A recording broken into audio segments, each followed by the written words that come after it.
Hey guys, it's Miss Washington. Good morning. I just want to show you guys how to draw a Bohr model for calcium. So we're going to draw out calcium today. All right. Just like I told you before, you're going to use 8-man to figure out how many protons, neutrons, and electrons each element has on the periodic table. So I'm going to write that out. A, P, E, M, A, N. Remember, A stands for atomic number on both sides. P stands for protons. E stands for electrons. M stands for mass. And N stands for neutrons. Remember that A equals P equals E, so atomic number is equal to the protons and the electrons. On this side, mass minus the atomic number equals your neutrons, okay? So let's write that out again. APE-MAN for calcium. We're gonna look at our periodic table and find calcium, which is located here. The atomic number is 20. So over here, I know that my atomic number is 20, so that means that my protons equal 20, and so do my electrons. Now I'm gonna look at my periodic table again, and it says that my mass is 40.078. So 40.078, if you look at this, it has a decimal behind it. We're gonna block out the 8. But if you look at the mass like money, then if it's 50 cents or more, you're going to add one more. If it is 49 cents or less, you keep it the same. So in this rate, we have less than 50 cents, so we're gonna keep this number at 40. So I'm gonna block that out. We just have 40 for our mass. Again, the atomic number is 20. 40 minus 20 equals 20, which means we have 20 neutrons. So now I know I have 20 protons, 20 electrons, and 20 neutrons. And those are the 3 things. That is what I need for my Bohr model.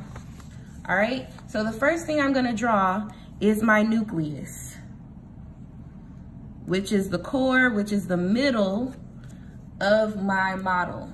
All right, and I'm gonna color that just so you can tell the difference between the nucleus and the electron cloud. So this is my nucleus, right in here. And I know that protons are located inside of the nucleus. I have 20 protons. So 20p or 20 plus, because we know that protons are positive. Neutrons also go inside of the nucleus. So I'm gonna write 20 neutrons here, or 20, 0, because we know that neutrons are neutral. They have 0 charge, no charge. Now I'm gonna draw my first ring. This is not the ring, guys. This is the nucleus. So now I have to draw my first ring, or my first energy level for my electron cloud. This is my first ring. On the first ring, only 2 electrons can fit on here, but we have 20. I'm gonna put the first 2 on my first ring. Okay? Now that these are filled, no other electrons can fit on my first ring. So I have to draw a second ring. 8 electrons are able to fit on my second ring. So because I have 20, I know I'm gonna fill up this ring with 8 electrons. And now I've used 10. On the third ring,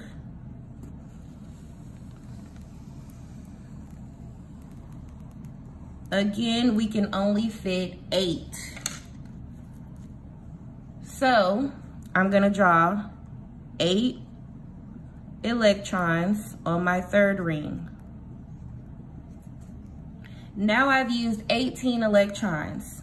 but I can't fit anymore, so I have to draw a fourth and final ring because I only have 2 electrons left.